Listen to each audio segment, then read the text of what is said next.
2026학년도 수능을 대비하는 여러분, 수능국어 등급이 절정을 향해 치닫고 있는 여러분, EBS 수능 완성, 뱃살 현대시를 두 번째 시간으로 이어갑니다. 뱃살 빼드립니다. 슬림하게 1등급으로 갑니다. 그리고 배짱이를 살릴 겁니다. 개미만 제자냐? 배짱이도 제자고, 개미는 물론 당연히 제자고, 배짱이도 살려야 할 제자다. 이런 신조로 여러분들 앞에 섰습니다. 자, 뱃살 현대시 오늘 두 번째 시간 수능 완성편 두 번째 시간 이어가는데요. 보시다시피 이제 7번째 작품으로 갑니다. 새입니다. 새. 김지아 시인의 새인데요. 김지아 시인은 여러분들이 잘 알다시피 1970년대 유신 독재 치하에서 앞장서서 민주화를 위해서 싸우셨던 분이고요. 그 이후 90년대에 들어서 커다란 행보의 변화가 생기는데 그것에 대해서는 제가 함구하겠습니다. 한창 저항의식이 투철할 때의 시가 되겠습니다. 사회 비판적인 인식이 바탕에 깔려있고 그 극복하고자 하는 의지가 충만해 있는 작품이라고 또 볼 수 있겠습니다.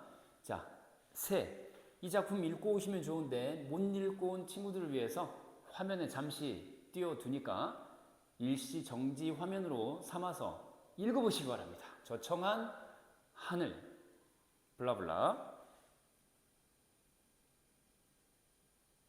자, 다음 장에 계속됩니다. 자, 여기까지거든요. 아무키니 가슴이라고 끝나고 있습니다. 자, 7번째 작품 새를 보는데 이거 본 다음에 거꾸로 6번 작품도 갈게요. 6번도 안 했다고요? 네, 그렇습니다. 그러네요. 6번도 안 했네요. 절정. 그쵸, 절정. 자, 새를 먼저 본 다음에 거꾸로 한번 가볼게요. 자, 주제를 먼저 볼 텐데요. 7번째 작품 김지아의 새는요, 주제가 이렇습니다. 자, 이상을 추구하는 범주에 속하는 작품이 되겠고요. 이상, 자연, 생명, 고독으로 나뉠 수 있는 수능 완성의 7편 가운데 하나에 속합니다. 이상을 추구하는 작품 되겠습니다. 주제는 억압적 현실에서 느끼는 절망감, 그리고 자유에 대한 갈망, 이게 이제 주제의식이 되겠고요. 출제 포인트 하나씩 살펴보겠습니다. 순서는 중요한 게 아닙니다. 6번 작품 절정은 이거 마치고 곧 이어서 가겠습니다. 자, 표면적 화자인 나가 나오고요. 자연과 인간의 대비대조. 자, 이건 매우 중요하다. 자연과 인간의 대비대조는 매우 중요합니다. 그러니까 인간과 자연 사이의 관계 문제. 제목에 특히 자연물이 나오는 경우 뭐라고요? 제목에 자연물이 나오는 경우는 특히 주의하셔야 되는데, 자연이 나왔다. 그러면 그냥 나온 게 아니고 인간 자연 사이에 관계 문제가 반드시 선지에 나오게 되어 있는데, 대비 대조에 속하는지 아니면은 대응인지를 살피셔야 됩니다. 대비 대조니까 서로 반대된다, 이렇게 이해하시면 쉽겠죠. 그래서 화자, 즉 시적 화자인 나는 억압된 인간, 민중, 이런 쪽으로 연결되는데, 처지 자체가 마이너스란 얘기예요. 부정적 대상이란 얘기가 아니고 처지가 마이너스 상태에 있다라는 얘기야. 지금 행복해, 불행해, unhappy, 오케이? unhappy. 여기 새 같은 경우는 자연물인데 처지가 자유, 해방, 마이너스야 플러스야? 플러스의 처지에 있다 이거야. 자유, 해방, 새, 아시겠죠? 그리고 인간은 괴롭습니다. 자, 이렇게 억압된 인간, 민중으로서의 인간이 새, 자유해방의 심볼과 대비대조를 이루고 있다고 하는 점 가장 중요하다 할 수 있겠습니다. 두 번째, 전체적인 구성에 관련된 얘기인데, 시상 전개 과정에서 수미가 칩칩칩, 네, 수미가 칩칩칩, 상응, 쌍관, 상관, 앞뒤가 똑같은 뿐만 아니라 앞뒤가 비슷한까지 포함되는 비슷하거나 똑같거나 맨 앞이나 맨 뒤나 똑같다 또는 비슷하다, 네, 그런 구성입니다. 다음 시어나 식구의 대비대조가 나오는데 대비대조 중요하다라고 지난 시간에도 강조했습니다. 화자의 부정적 상황을 강조하기 위한 수법이 되겠는데, 자, 묶이니 가슴, 그리고 땅을 기는 육신, 이런 거 마이너스에 해당하는 인간의 현실이 되겠고요. 그리고 청청한 하늘 그랬는데 하늘, 구름, 산맥, 다시 새 지나서 구름, 전부 다 긍정적 속성을 가진 녀석들입니다. 그래서 시어 또는 식구의 대비를 통해서 무엇을 강조하려고 하는 거야? 화자 자신의 부정적 상황을 강조하려고 한다. 자유가 억압된 상태, 부자유한 상태. 자, 그리고 열거법, 유사한 식구의 반복, 색채 대비를 통해서 대상의 긍정적 속성을 이야기한다. 화자가 아니라 대상의 긍정적 속성을 강조하고 있다. 어떤 속성인데? 자유, 그리고 이상세계, 부각 되겠습니다. 자, 청청하다라고 하는 말을 이제 사전에서 찾아보시면은 풀 청자가 두 번 연거푸 나와 있는 한자입니다. 그러니까 풀을 청자가 연달아 두 번 나와 있다 이거예요. 그래서 이 풀을 청자가 두 번 연달아 나왔다. 청청하다 무슨 말이에요? 푸르고 또 푸르다, 맑고 푸르다 이런 뜻이에요. 푸르다라고 하는 게 들어가 있기 때문에 뭐라고요? 푸르다라고 하는 게 들어가 있기 때문에 푸르다라고 하는 게 들어가 있기 때문에 색깔 푸른색이 있는 것이고요. 동시에 오른쪽도 보시면은 흰 구름 할 때 흰이 또 있는 거 아니에요, 그렇죠? 예, 푸른색이에요, 블루, 푸른색. 여기는 흰색. 그래서 두 개 이상 색깔 들어갔다 색채 대비 되겠고요. 색채 대비. 그래서 이제 색채 대비 통해서 대상의 긍정적 속성, 하늘 파랗고 구름 하얗고, 다 긍정적 속성. 그리고 산맥까지 나왔는데 유사한 식구가 또 반복되고 있죠. 저 어떠한 하늘, 저 어떠한 구름, 저 어떠한 산맥, 이런 식으로요. 자, 도치법, 그리고 말을 건네는 방식, 건방, 건방, 말건방 또 나왔네요. 말건방 뜻이 뭐였더라? 불렀는데 대답 없다, 건방지다, 말건방. 뭐라고요? 불렀는데 대답 없다, 건방지다, 말건방, 이거예요. 불렀는데 대답이 없어. 자, 불렀습니다. 뭐라고요? 새여라고, hey bird 이라고 불렀습니다. 근데 새가 네라고 대답할 리가 있어요? 없어요? 없습니다. 새를 불렀지만 언어 능력이 애초에 없기 때문에 대답 불가. 그래서 겁내기만 한다, 일방적으로 답을 기대할 수 없는 방식, 말을 건네는 방식 되겠어요. 그래서 왜 날 울리나 나르는 새여라고 했는데 원래는 나르는 새여, 왜 날 울리나 라고 순서가 나와 있어야 할 텐데 앞뒤 바뀌어 또 치법이 되겠습니다. 자, 비유, 명사로 시행 또는 연을 마무리함으로써 화자의 부정적 처지를 부각한다. 묶이니 가슴이라고 가슴으로 끝나는데 이 구절을 대표적으로 살펴볼 수 있을 것 같아요. 자, 밑으로 내려가서, 그러니까 비유, 명사로 시행 또는 연을 마무리라고 했는데 원문 보면 묶이니 가슴이라고 한 행의 끝에 명사를 쓰고 있습니다. 뭐라고요? 한 줄, 한 행의 끝에 명사를 쓰고 있다고요. 그래서 가슴이라는 명사가 그 시 한 줄 끝에 명사가 나와 있기 때문에 그 시행 한 줄을 끝에서 마무리 명사 이런 말 하는 거고요. 연 전체적으로 보더라도 마지막 행의 끝에서 명사가 나와 있기 때문에 마지막 행의 끝에 명사가 있기 때문에 연 차원의 범주에서 보면 또 연의 맨 끝이기도 하죠. 연의 맨 끝이고 행의 맨 끝이고, 아시겠죠? 그런 뜻입니다. 자, 부정적 처지를 부각한다, 묶여있다 라는 처지를 강조하는 것이죠. 자, 구체적 행위를 통해 내적인 절망감을 드러낸다 라고 했는데 물어뜯다라는 말 나오잖아요. 밤새워서 물어뜯는다 이거야. 오랜 시간 짧은 시간 밤을 새워서 오랜 시간이고요. 그리고 잠을 자요 못 자요. 잠을 못 자면서 아시겠죠? 오랜 시간 동안 잠을 안 자면서 못 자면서 물어뜯는 행위, 격렬한 행위를 하고 있는 거 아니야? 이게 바로 절망감을 드러내는 몸부림치는 행위가 되겠습니다. 자, 다음 출제 포인트 이어서 가보죠.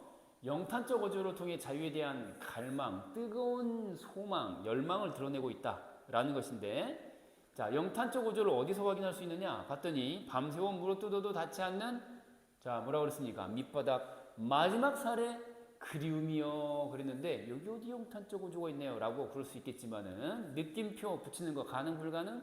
가능하다 이거예요. 아, 마지막 살에 그리움, 이런 거죠. 그래서 자유에 대한 갈망을 영탄적 어조로 드러내주고 있다. 이렇게. 그러니까 이 그리움이라고 하는 건 무엇을 향한 그리움? 자유에 대한 그리움이 되겠습니다. 자, 현재 불법판을 치는 독재 시절이니까요. 시어의 반복 또는 명사로 시행 또는 연을 마무리했다. 한 줄 끝에 있으면서 한 연 끝에 있다. 이 뜻이 되겠고요. 명사로 시행 또는 연을 마무리했다. 자, 시상 강조한다라고 했는데 시상이 뭐예요? 시상이 뭐죠? 시에 담긴 시인의 생각인데 간단히 말하면 시의 주제를 시상이라고 말합니다. 자유를 위한 몸부림의 결과를 나타내기도 하면서 자유로워지기 위해서 싸우는 거죠. 근데 그 결과 다쳐 안 다쳐? 자유를 위해서 싸운다는 거는 상대가 힘이 세 약해 센 거고 약한 데가 맞서 싸우는 거니까 언제나 희생은 수반되는 겁니다.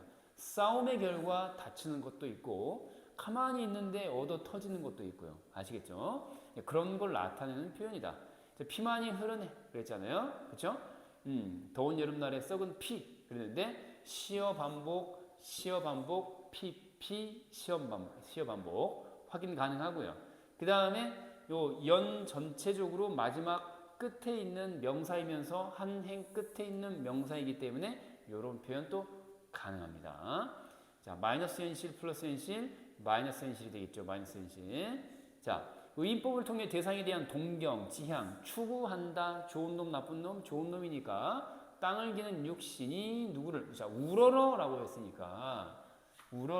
했으니까 이 대상 너는 우러르는 대상, 그쵸? 추구, 동경, 지향하는 대상 플러스 마이너스 플러스 대상이 되는 건데 이때 중요한 건 너라고 하는 대상이 인칭대명사로서 사람 취급되고 있다라는 것을 확인하셔야 됩니다. 인칭대명사 너를 쓰고 있다는 건 사람 취급한다는 거다. 그런데 이 너는 이 작품 속에서 뭘? 새, 새. 그래서 새를 너라고 표현했기 때문에 요거는 의인법이다 라고 말할 수 있겠네요. 자, 그 다음에 색채어 격정적 어조라는 말을 쓰고 있는데 이 격정적이다가 무슨 말이에요? 격렬하게 감정적이다 이런 뜻이에요. 이 감정이 막 끌어올랐어.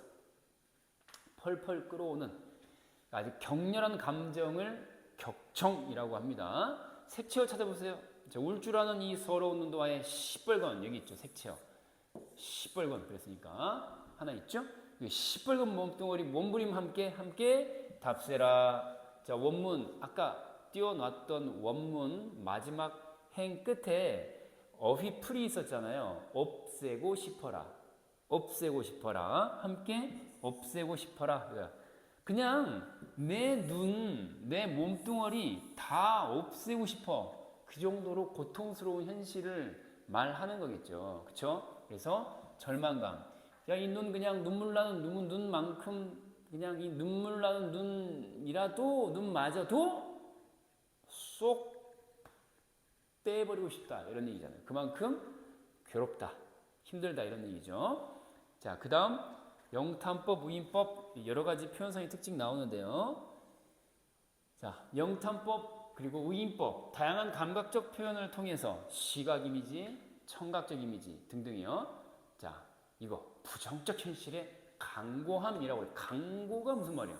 강력하고 그죠? 단단하다 이런 얘기예요. 강력하고 단단하다. 자, 이런 뜻이에요. 단단하고 강력하다. 이 강고하다라는 얘기는 단단하다, 깨뜨리기 어렵다는 얘기예요. 부정적 현실이 아주 튼튼해, 너무 튼튼해. 쉽게 극복되지 않아요. 자, 끝없이 그래. 그랬으니까 영탄법, 감탄사 수고했으니까 영탄법. 자, 끝없이 새하얀 삿을 그랬는데 이 시각적 이미지, 새하얀 색채어가 들어가면서 그죠? 색채어가 들어가면서 시각적 이미지, 그죠? 그리고 삿을 소리 했으니까 청각적 이미지. 따라서 감각적 표현이라고 묶어 말할 수 있고요. 그래서 보니까 아득하미어라고 있잖아요. 그죠? 아득하미어 느낌표 붙일 수 있겠고 아득하미어라고 했으니까 아득하다는 얘기는 금방 올 것 같아, 안 올 것 같아?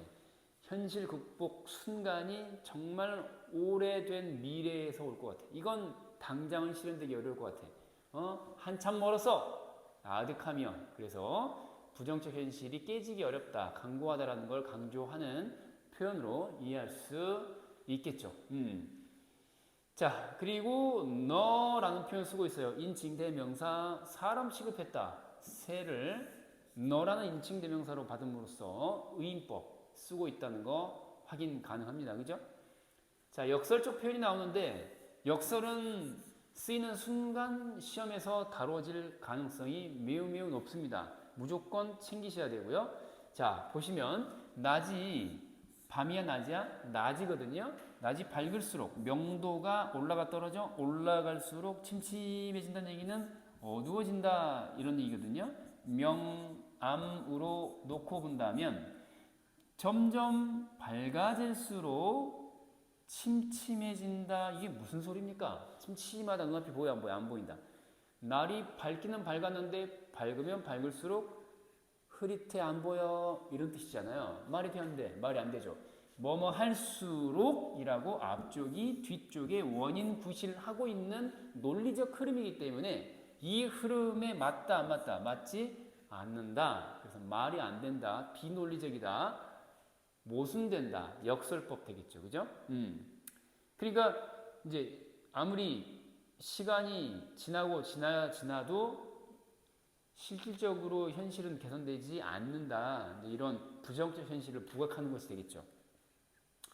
시각적 이미지를 통해서 소실되어가는 희망, 사라져가는 희망을 나타낸다. 여유가는 저 짧은 볕발 이렇게 여위어간다라고 있잖아요. 그래서 말라간다, 삐쪽 꼬라간다. 넉넉해진다가 아니라 삐쪽 꼬라간다니까. 그리고 이제 이 볕발이라고 했는데 저 짧은 볕발이라고 했는데 명암 이미지 가운데 명이 암이야. 밝음의 명이잖아요. 밝음의 이미지거든요. 그래서 희망, 이상 같은 것인데 짧고요. 여위어 가고 있다는 걸로 보았을 때 점점 희망이 사라져간다라고 볼 수 있겠죠. 그렇죠? 자, 영탄법 시어 19의 대비. 자, 대비 중요하다라고 했어요. 명사로 시상이나 시상이 뭐라고요? 시 전체의 주제. 근데 맨 끝에 줄에 맨 끝 단어를 명사로 쓴다. 이게 이제 명사로 시상을 마무리한다. 이런 뜻이고요. 당연히 시상지배학은 따라오는 겁니다. 이런 형식이 되는 거거든요. 명사 여기 있네. 어디 있어? 여기 깔때기 시 전체 주제가 여기 함축돼 있어. 모여 있어. 집약. 그런 효과를 냅니다. 덧없는 가없는 저 눈부신 구름 웃기니 가슴이라고 시 전체 마지막 행의 마지막 어절이 가슴으로 끝납니다. 아시겠죠?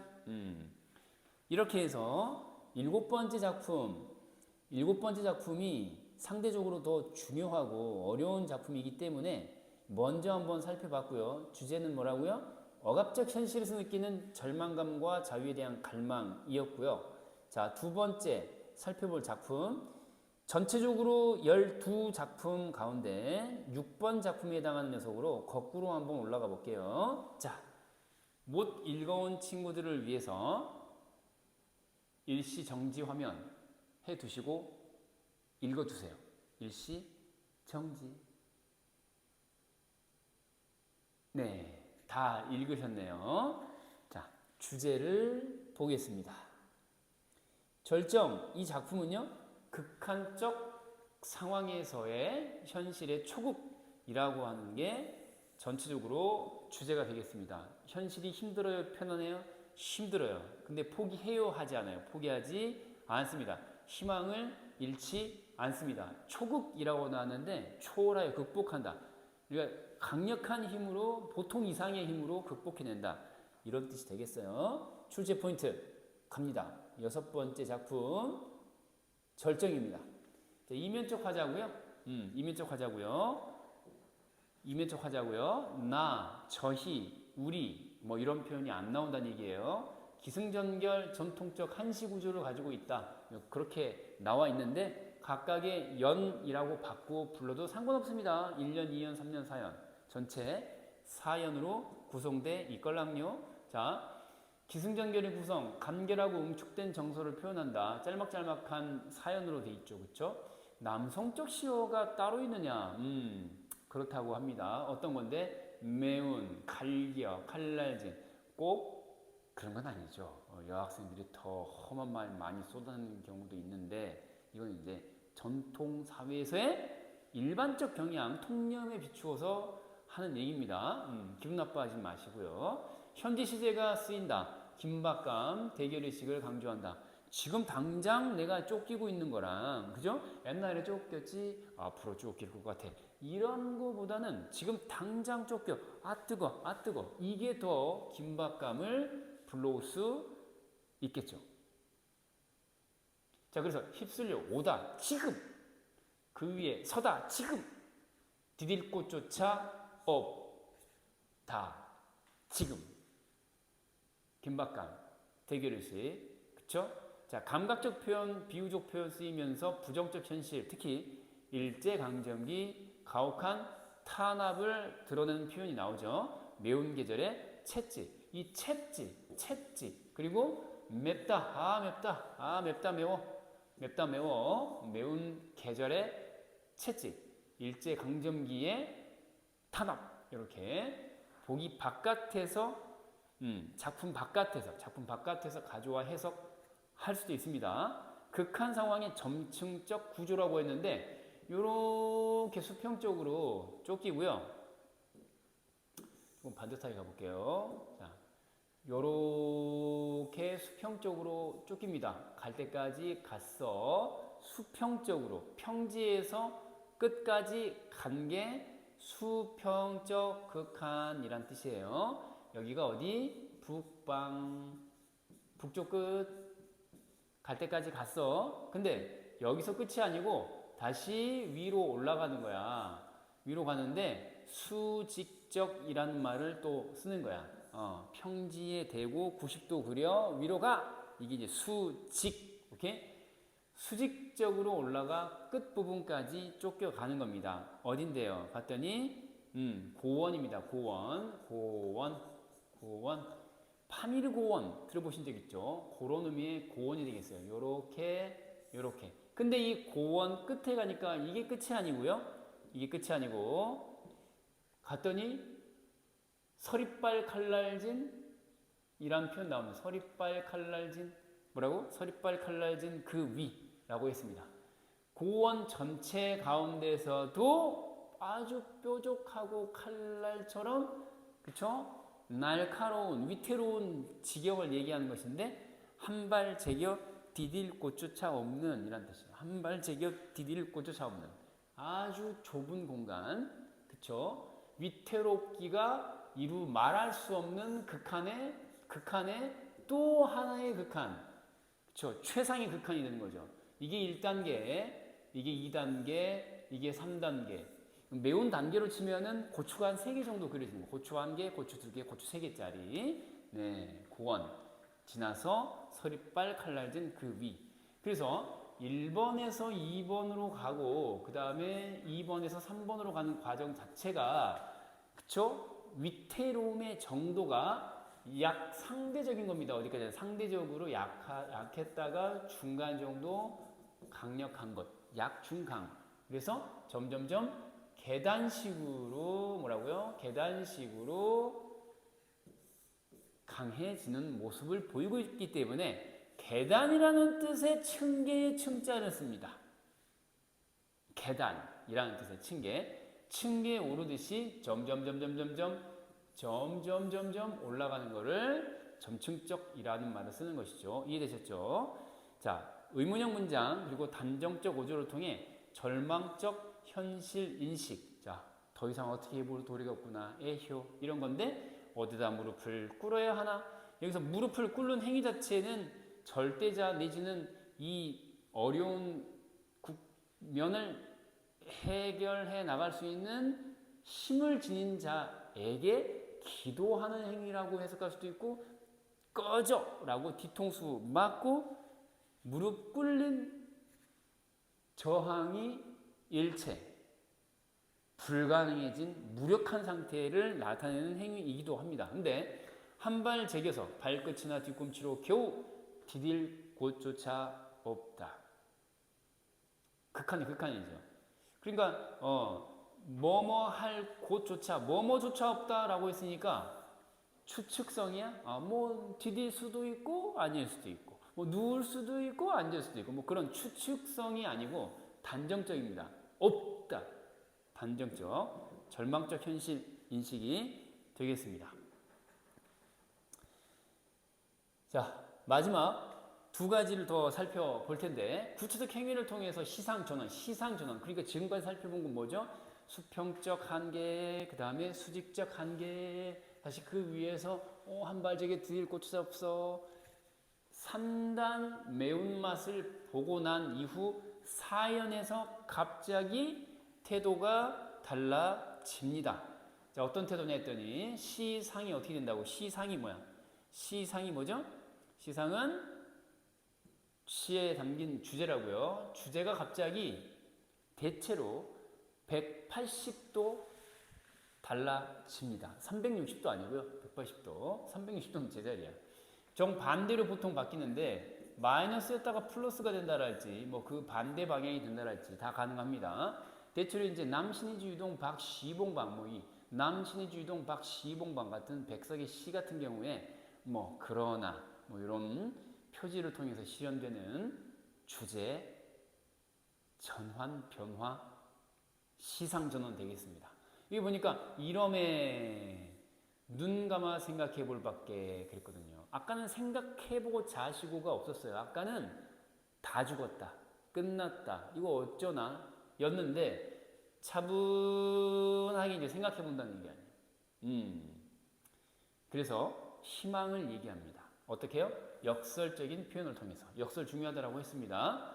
부정적 현실 초구 의지를 역설적 표현으로 드러내고 있는데, 겨울이라고 하는 거는 강철이면서 마이너스, 동시에 뭐야? 무지개. 무지개는 무지개인데 강철로 된 무지개인가 보다 라고 얘기하고 있어요. 강철이 뭐야?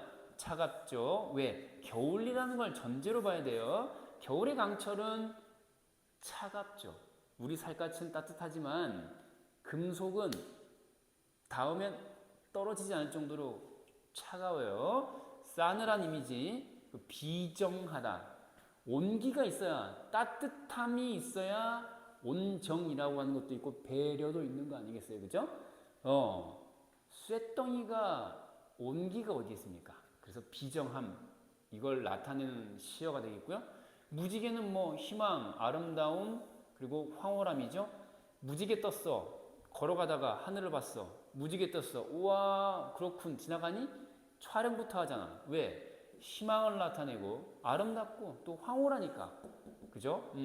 그래서 강철로 된 무지개라고 하는 것은 강철이라는 마이너스의 속성을 가진 플러스 이런 의미가 돼버리니까 겨울이라는 게 마이너스이면서 동시에 플러스다가 돼버려요. 정반대되는 속성을 하나가 정반대되는 속성을 동시에 가질 수는 없죠. 자, 지금까지 절정이었습니다. 자, 다음 6번 작품 했는데 7번 처음에 시작할 때 했고요. 이제 8번 작품 매미로 가겠습니다. 자, 자, 매미. 나이덕 선생의 매미라는 시를 보도록 하겠습니다. 못 읽어온 친구들 위해서 다시 일시 정지. 자, 다 읽으셨죠? 앞에서부터 다시 정지. 여기가 시작이었네요. 그리하여. 자, 정지. 네. 다음. 또 그 아래서 정지. 또 읽어보시고. 마지막입니다. 가장 부드러운 목청을 얻는 것이다. 다 읽은 것으로 하고요. 8번 작품 주제부터 보겠습니다.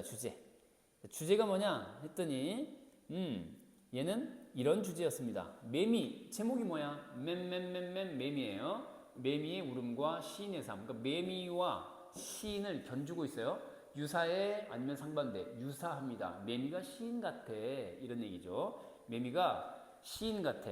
자, 출제 포인트 가겠습니다.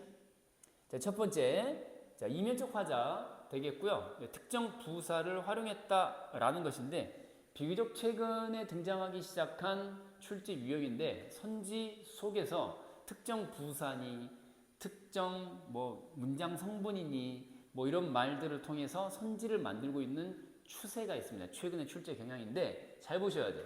특정 부사를 활용한다 이 말이야. 처음에 시작할 때 그리하여라고 쓰고 있어. 사실 그리하여라고 하는 이 부사는 앞문장과 뒷문장을 연결하는 기능이 기본적으로 있죠. 근데 첫 문장을 이렇게 썼다는 얘기는 뭔 소리야? 앞에 어떤 내용이 없으니까 궁금하게 생각하겠죠. 그래서 호기심 유발이라는 기능이 있어요. 자, 요런 거 보시고요. 쭉 보시고.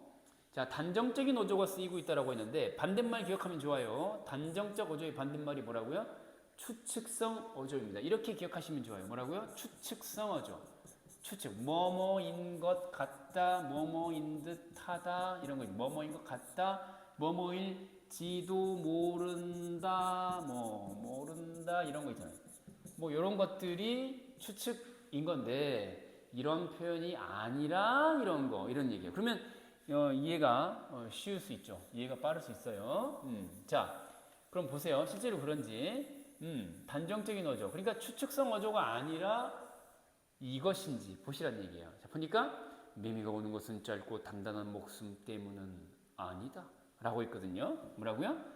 자, 뭐뭐하는 때문은 아니다. 뭐뭐는 아니다 그랬거든요. 그러니까 뭐뭐하는 것은 뭐뭐하는 때문이다 또는 뭐뭐하기 때문은 아니다. 둘 다 가능해. 단정적 어조입니다. 대체로 이제 부정 표현을 끼고 옵니다. 전부는 아니고 대체로. 자, 추상적 관념에 형구, 감형구. 뭐라고? 형구, 감형구. 통념을 부정한다. 호기심을 유발한다. 매미가 오는 것은 짧고 단단한 목숨 때문은 아니다. 목숨은 가리켜 보일 수가 없는 추상적 관념인데 그게 단단하다라고 표현했으니까 만져지는 것처럼 표현했죠. 감각 대상인 것처럼 변화시켰다. 모양 없는 데 있는 것처럼. 그리고 구체적으로는 덤입니다. 자, 비유, 의인법, 대상에 인격을 부여한다. 의인법이 이제 이렇게 달리 표현될 수 있죠. 대상의 긍정적 속성, 즉 의지를 부각한다라고 했는데 보니까 시인이라고 사람 취급하고 있네요. 그렇죠? 그래서 대상의 생태적 변화를 이라고 했는데 벗겨진 허물이 막 벗겨지고요. 등등등 이제 이런 것들을 이제 초고가 쌓이는 원고가 쌓이는 시인의 행위 결과로 빗대 표현하고 있습니다. 이제 의인법 되겠고요. 자, 악이라는 비유 대상도 나오고요. 자, 다음 이제 또 이런 거 그냥 편하게 보세요. 자, 특정 부사를 활용했다. 뭔데? 여기서는 마침내라는 특정 부사가 보이죠. 마침내라는 특정 부사가 보여요. 그죠? 그래서 마침내라는 특정 부사를 활용한 것이 어떤 기능이 있는 것이냐 했더니 대상의 긍정적 성취를 강조한다. 이루어냈다는 것을 강조하는 거야. 타고 오른다. 자, 마침내 그랬어요. 어디에 있다가 땅 속에 처박혀 있다가 나무 등걸 위로 오른다. 그죠? 상승 이미지야, 하강 이미지야. 오른다 라고 했으니까 상승 이미지가 되겠죠. 의문형 문장 반복하고 등등도 참고하시면 좋을 것 같고요. 자, 이제 마무리 순서를 밟고 있습니다. 자, 구체적 수치를 통해 인내의 시간을 나타낸다라고 했는데 이 구체적 수치라고 하는 말도 잘 봐두시면 도움이 됩니다. 자, 구체적 수치다라고 했는데 숫자가 구체적으로 언급이 됐다 이런 얘기야. 6이라고 나왔잖아요. 그쵸? 이건 무슨 시간이야? 견딘 시간이니까 인내 시간이 되겠죠. 이런 거. 자, 계절 소재, 특히 여름을 나타내는 소재가 나오는데 실록이 나옵니다. 실록은 뭡니까? 이제 막 새로운 새롭게 돋아난 이파리의 푸른색을 얘기하는 겁니다. 여름이죠. 자, 청각적 이미지, 그리고 의인법, 자, 하강 이미지, 청각적 이미지 통해서 가장 순수하고 아름다운 예술 혼을 나타내고 있다. 요거 하나는 좀 같이 볼까요? 자, 하강 이미지 어디 있어요? 하강 떨어져. 그래, 떨어져. 아래로 위로, 아래로. 하강 이미지가 되겠죠? 그 다음, 자, 목청이라고 했으니까 가장 부드러운 목청, 청각, 그렇죠? 예. 이게 바로 가장 순수하고 아름다운 예술로 시인으로 치면 그렇다는 얘기죠. 매미를 시인으로 모시고 있는 매미였습니다. 자, 다음 작품으로 가보도록 하죠. 이제 9번 작품이 되겠습니다. 모란이 피기까지는 이라는 제목의 김영란 선생의 시가 되겠습니다. 자, 읽지 못한 친구들 지금 읽어!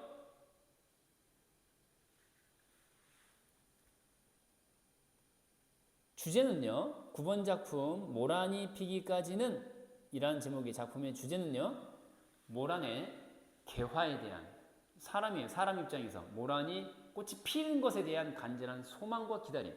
이게 제목의 의미이자 동시에 주제가 되겠습니다. 자, 출제 포인트 갑니다. 자, 표면적 화자 나가 등장하고요. 표면적 화자 나가 나옵니다. 난 누구냐? 꽃 피는 걸 기다리는 사람이야. 1년 내내 기다려. 그 꽃 필 때까지만, 그 꽃이 필 때까지 기다리는 게 어떤 뭐 인생의 전체 의미인 것처럼 이렇게 구는 사람입니다.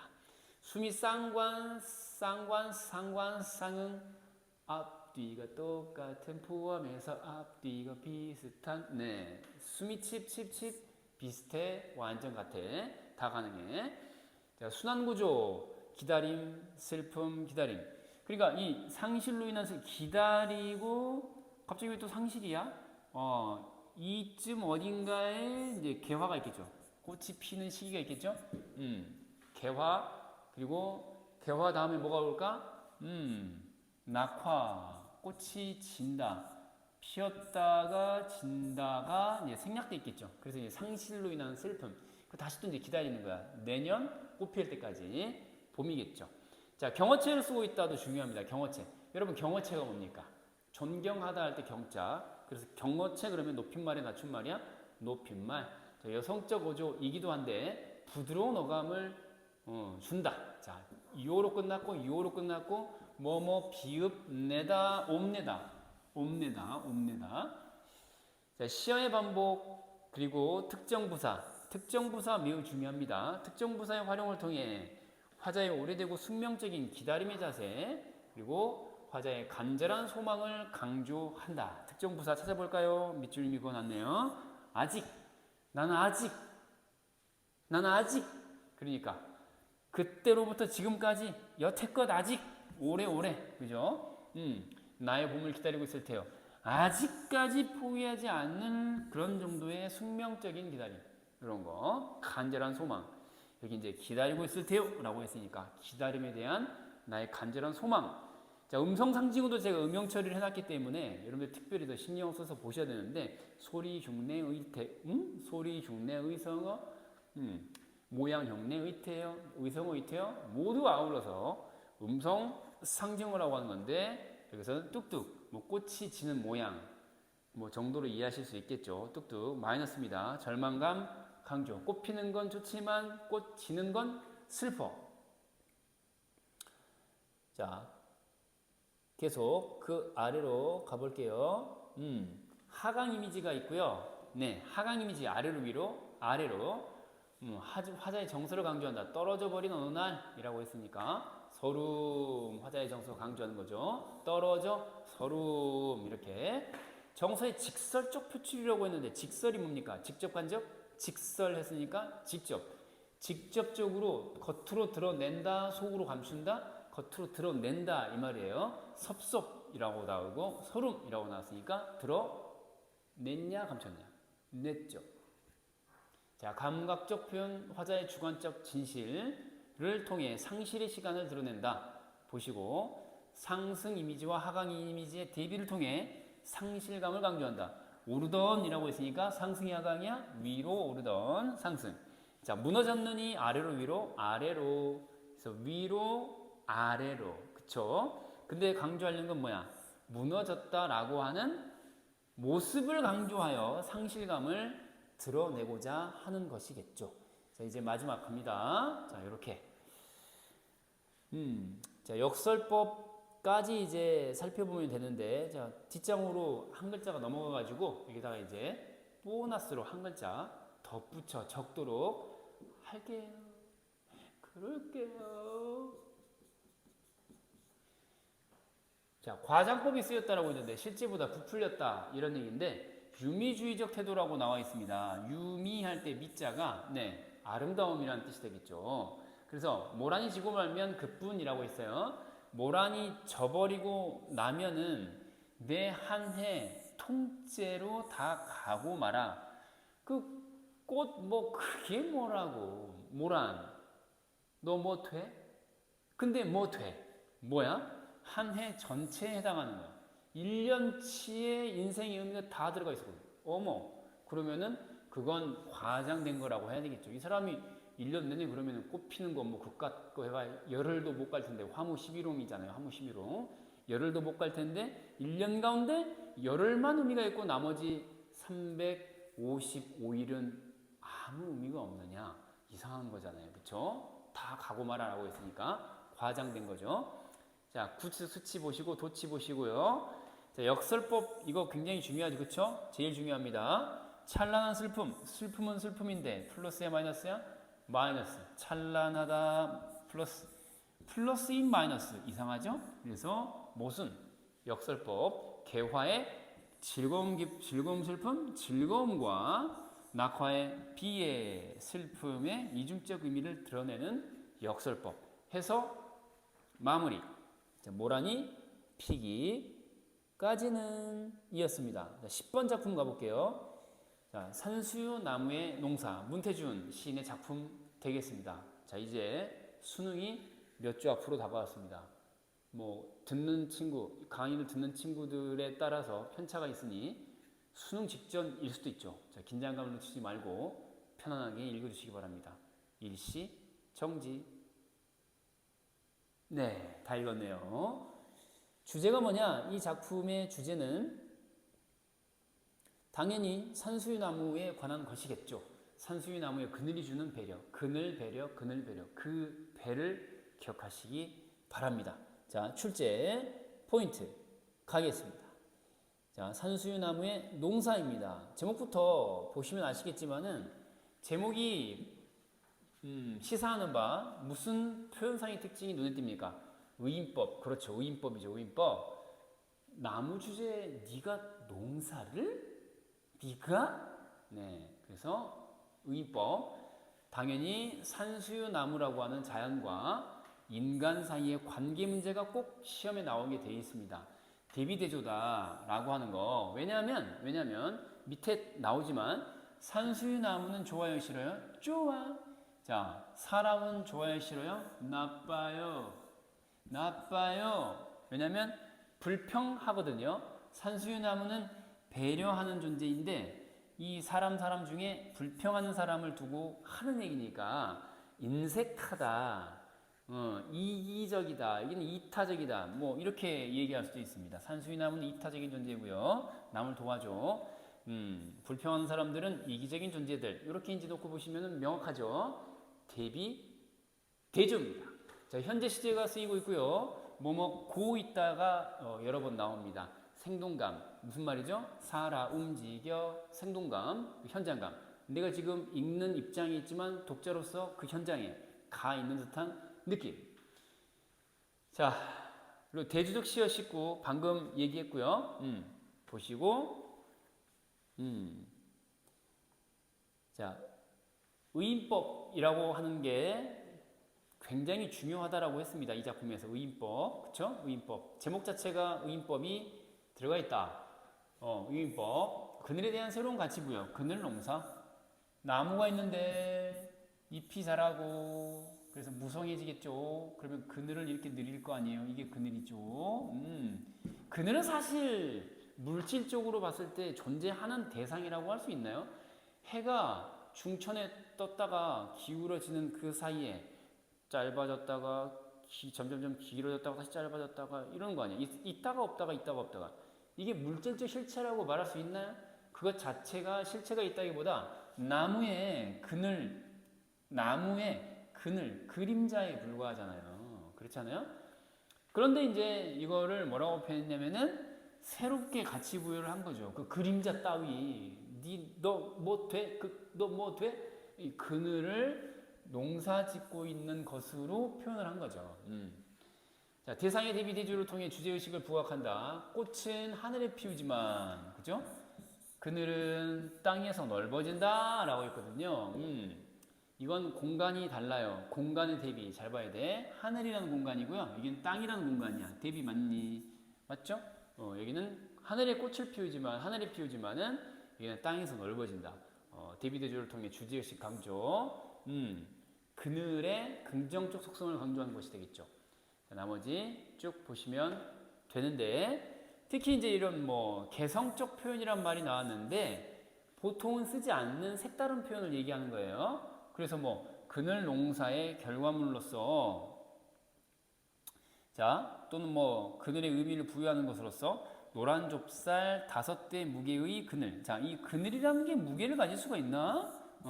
근데 그렇게 가질 수 있다. 풍성하게 넓은 그림자로서 개성적 표현 되겠습니다. 자, 여기까지 산수유나무의 농사였습니다. 문태준 시인이었습니다. 자, 다음 11번째 작품 사령으로 가죠. 자, 사령 제목 자체가 죽을 사자가 들어가서 좀 불길합니다만 역시 내용도 불길합니다. 죽을 사자에 영혼 영자입니다. 죽은 영혼이란 뜻이죠. 자, 일시 정지.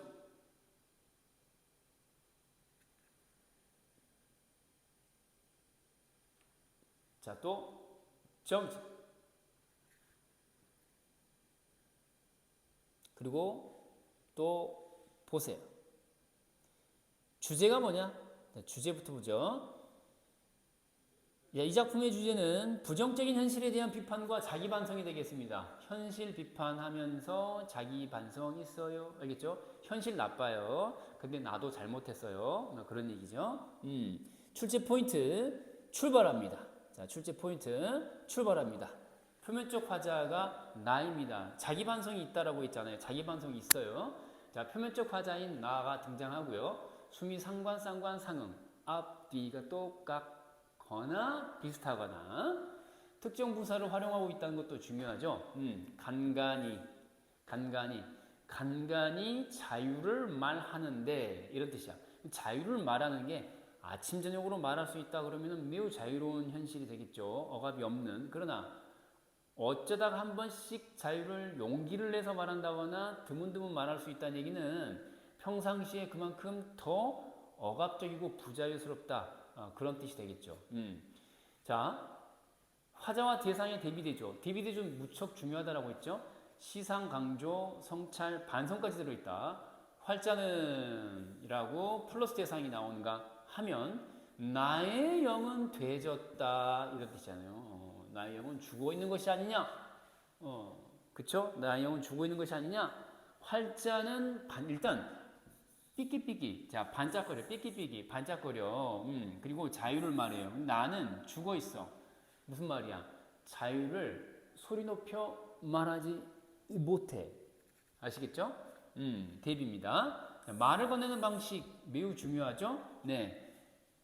불렀는데 대답 없다, 건방지다, 말건방 이렇게 기억하는 거예요. 불렀는데 이게 대답이 없어. 선생님 이건 사람인 것 같은데요? 의인법이죠. 의인법이면서 불렀는데 이 시끼가 대답할 수가 있겠나? 누군데? 앞에 있는 활자입니다. 활자가 뭔가요? 이런 거부터가 활자고요. 책, 인쇄, 물 거기에 들어있는 낱낱의 것들을 활자라고 하는데 그걸 사람 취급했습니다. Hey friend, hey my friend, hey guy 이런 얘기인데 그쵸? 의인법이면서 대답을 기대하기 어렵습니다. 근데 말을 붙이고 있죠? 그대의 말을 고개 숙이고 듣는 것이 you 마음에 들지 않겠지. 이런 식으로요. 그래서 시상을 강조한다라고 했는데 특히 이제 뭐 성찰 그리고 반성 마음에 들지 않다라고 스스로 느끼고 있습니다. 자, 다음 부정 표현의 반복이 또 나오는데요. 뭐라고요? 부정 표현의 반복. 뭐뭐지 아니하다, 뭐뭐지 못하다, 뭐뭐 말다. 못 부정문, 안 부정문, 말다 부정문 이런 부정문이 있는데 특히 이제 뭐뭐지 않어라라고 하는 거를 여러 번에 걸쳐 반복하고 있거든요. 마음에 든다, 마음에 들지 않아, 성이 차지 않아. 내 자신이 마음에 들지 않기 때문에 자기 반성. 그리고 동시에 또 뭐냐면 부정적 현실에 대한 비판도 함께 들어있다라는 거. 현실도 마음에 들지 않고 아무런 행동하지 못하는 비겁한 나도 마음에 들지 않아. 자, 열거법, 도치법을 통해 부정적 현실 인식을 부각한다. 쭉 보시고요. 그렇군. 뭐뭐도 그렇군. 그러네. 근데 마음에 들지 않으라 이렇게 그쵸? 서술어가 앞쪽에 있고 원래 문장대로 원위치 시켰을 때 이런 것 정도가 가능하겠죠. 앞뒤가 바뀌었으니까 또치 정서의 직설적인 표출 통해 부정적 속성을 부각한다. 공간. 그래서 행동이 죽음에서 나오는 이 욕된이라고 했어요. 수치스러운, 부끄러운 이 욕된 교회라고 했으니까 이 교회라는 공간은 플러스에 마이너스야? 마이너스가 되겠죠. 왜요? 행동을 한번 하려고 하면은 죽음을 강요받는. 다시 말해서 죽음을 각오해야만 행동이 그때야 허용된다기보다는 죽음을 각오하고 달려들어야 마지못해 행동하는 찰나의 순간만 존재하는 부정적 현실이 되는 거죠. 그러니까 민주주의 만세라고 부르기 위해 민주주의 만세라고 외치기 위해 목숨을 걸어야 되는 거죠. 외치는 순간 잡혀가. 뭐 이렇게. 영화 1987 생각하면은 쉽게 이해될 수 있을 것 같아요. 자, 시간 표지의 나열이라고 했는데 오늘도 내일도 그게 아니고 또 어제까지. 어제 마음에 안 들어. 오늘 마음에 안 들어. 내일도 마음에 안 들어. 어제, 오늘, 내일. 어제, 오늘, 내일. 쭉 마음에 안 들어. 낙관이야, 비관이야. 비관적 인식이 되겠죠. 자, 이렇게 해서 또 한 작품 마무리됐습니다. 우와, 이제 마지막 작품입니다. 12번 작품 가볼게요. 아마존 수족관. 아마존 수족관 그러니까 그쵸. 에버랜드 생각하시면 돼요, 안 돼요? 아마존. 아니 거기 아닙니다. 에버랜드 아니고요. 수족관입니다. 수족관. 자, 시 또 띄워놓을 테니까 잠깐 멈추시고 읽어보는 여유를 갖도록 합시다. 자, 일시 정지. 오, 다 읽었어요. 네, 좋아요. 다시 나머지도 일시 정지. 자, 다 읽었네요. 주제가 뭐야? 아마존 수족관. 아마존 수족관 주제가 뭐야? 너 주제 얘기해봐. 주제가 뭐야? 했더니 물질 중시 현대 문명에 대한 도시 문명에 대한 비판 그리고 정신적 가치를 통한 인간성 회복에 대한 바람, 염원, 소망이 되겠습니다. 그러니까 도시 나빠 이거거든요. 왜 나쁘냐 했더니 이 도시에 형성된 문명이라고 하는 게 자연의 본성을 심각하게 침해하더라. 이런 얘기죠. 수족관에 과도 넣고 구경하느라 고기 죽여 이런 얘기죠. 원래 물고기들은 물속에 있어야 되죠. 자연 속. 그래서 열대림의 어떤 그 대자연의 보름달 아래에서 그 환히 밝아진 그쵸? 그 아마존 강에서 쫙 이렇게 도도하게 흘러가는 강물 속에서 파닥거려야 되는데 이게 수족관에서 시들시들 그 현실에 대한 비판이 되겠습니다. 자, 그러면 출제 포인트 갑니다. 자, 이면적 화자 나와 있고요. 그러니까 이면적 화자라는 얘기는 나, 저, 우리 등등의 표현이 나오지 않는다는 얘기예요. 자, 대조 역시 대조 중요하죠. 시어나 식구에 대조가 있다. 봤더니 이런 거 잘 보셔야 돼. 출제 포인트거든요. 플러스인 것들과 마이너스인 것들을 묶어가지고 자, 이 녀석들을 같은 편인지 다른 편인지 구분하는 문제 정말 자주 나오죠. 그래서 잘 보시고요. 익혀두시기 바랍니다. 이 수족관은 자연이야 반자연이야? 반자연이죠. 아마존 강에 있어야지 수족관에 있으면 어떡합니까? 자연에 손을 갖다 댄 거죠. 인위적인 것이고 문명 쪽에 속하죠. 문명 수족관, 문명 유리벽, 문명 연기, 문명 고무탄내, 문명 기계, 그리고 문명 상품들, 문명 종이꽃, 꽃은 꽃인데 진짜 꽃, 가짜 꽃, 가짜 꽃, 문명 철근, 문명 간판, 그리고 여기 here is hell. 도시 마이너스죠. 자, 그럼 이 무생명, 부자유 이런 걸 나타내는 시어들이고요. 이 반대편에는 자연입니다. 자연 아마존강, 자연 노란달, 자연 아마존 강물 속, 자연 아마존 강변, 자연 프리지아 꽃들까지 생명력 자유가 되겠습니다. 자, 구체적 공간이 나오는데 세검정길이 어떻게 해서 구체적 공간이냐라고 질문한 친구들은 이제 서울 사람 아닙니다. 서울 살면 새 검정 암에다. 요거 새 검정길은 저기 지하철 3호선 저 북쪽 끄트머리 쪽에 가면은 나오는 길입니다. 서울에 있는 특정 공간이에요. 알겠죠? 근데 왜 이게 시적 몰입감을 높이느냐? 구체적 공간이 나왔다는 얘기는 실제 일어나거나 일어날 수 있는 개연성 있는 공간으로 지정하는 것이고, 그렇기 때문에 진짠가? 이러면서 몰입하게 한다 이런 뜻이에요. 자, 여름밤 마이너스 되겠고요. 왜냐하면 이 도시에서의 문명 공간에서의 시간이기 때문에 무조건 마이너스입니다. 이거. 자, 길을 끓인다. 라면이에요? 어떻게 끓여? 과장이죠. 자, 역설법 여기도 나오는데요. 역설법이 여기도 나옵니다. 여기 보세요. 목마르다 그랬어요. 난 목마릅니다. 누군데요? 열대어들이요. 물고기들이 목마르대요. 근데 어디야? 수족관 속이요. 수족관 속에 물이 없어? 당연히 물이 있어 없어? 있지. 물이 있는데 근데 목마르다. 연결 논리 비논리 비논리 논리 비논리 그렇습니다. 그래서 아마존강 안에 있으면은 자유롭겠지만은 그쵸? 물 속에 있어도 물이 아니야. 물이 있는데 물이 아니에요. 알겠어요? 그래서 목마르다. 사실은 자유에 대한 목마름이 되겠죠. 물질적 의미로서의 물이라기보다는요. 자유의 결핍 상태를 강조하는 표현이 되겠습니다. 역설이었습니다. 자, 그리고 자, 나머지 부분에서 공감각적 이미지 중심으로 설명하고 마치도록 할게요. 자, 이 작품에서 시 자체는 긍정적 의미의 시어가 되겠습니다. 기억해 두시고요. 자, 공감각이라는 말 나오는데 함께한다. 뭘요? 감각을요. 감각이 몇 개, 2개 이상이 뭉쳐있다. 한데 나왔다. 이런 얘기거든요. 그래서 이 뭉쳐진 2개 감각 중 어느 하나가 다른 쪽으로 옮겨간다. 이란 뜻이에요. 옮겨간다 전이, 옮겨간다 전이. 구를 전, 옮기리, 이사간다 이 말이에요. 시각의 후각화. 시각의 후각으로 변화 이런 뜻이에요. 전이 되었다 라고 말할 수 있죠. 그럼 볼까요? 노란 달이 아마존 강물 속에 향기롭게 출렁이고, 자 그랬어요. 출렁이고 밑줄 그어보고 주어 찾아볼까요? 노란 달입니다. 시각이야 후각이야? 시각이죠. 시각적 이미지. 노란 달의 색깔이니까 시각이죠. 아마존 강물 속에 자, 향기롭게 출렁인다. 주어가 뭐라고? 달이야 출렁이야. 근데 주어가 노랗다고 해놓고 또 향기롭게 였거든요.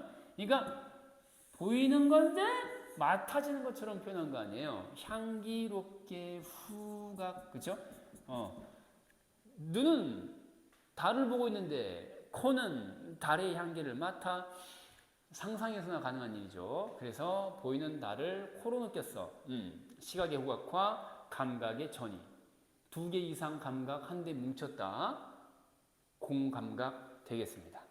자, 색채요. 색채의 이미지. 대상의 긍정적 속성을 부각한다. 이 노란 달, 자연 속 달의 색깔이기 때문에 긍정적 의미가 되겠습니다. 자, 이렇게 해서 오늘 수업은 이제 마무리가 다 됐고요. 여러분들을 위해서 수능이 몇 주 앞으로 그리고 내일 코앞으로 닥친 이 시점에서 EBS 수능 완성에 실려있는 연계 작품을 마지막으로 정리해드리는 시간이었습니다. 수능 완성에 있는 작품 현대시. 왜 정리하냐? 현대시는 100%거든. 100%. 12개 작품 수능 완성, 그리고 수능 특강에 또 선생님이 촬영해 놓은 그 작품들, 거기에서 무조건 한 편이 나오기로 약속돼 있거든요. 그래서 이걸 지금 시점에서 보는 게 가장 유효하다, 효과가 있다라는 것이고요.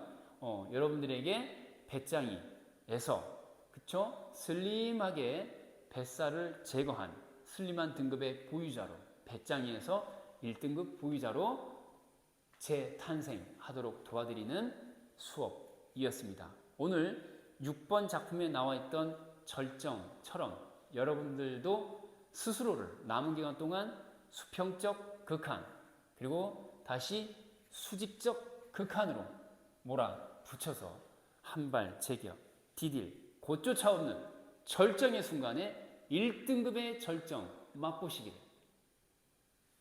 기도하겠습니다.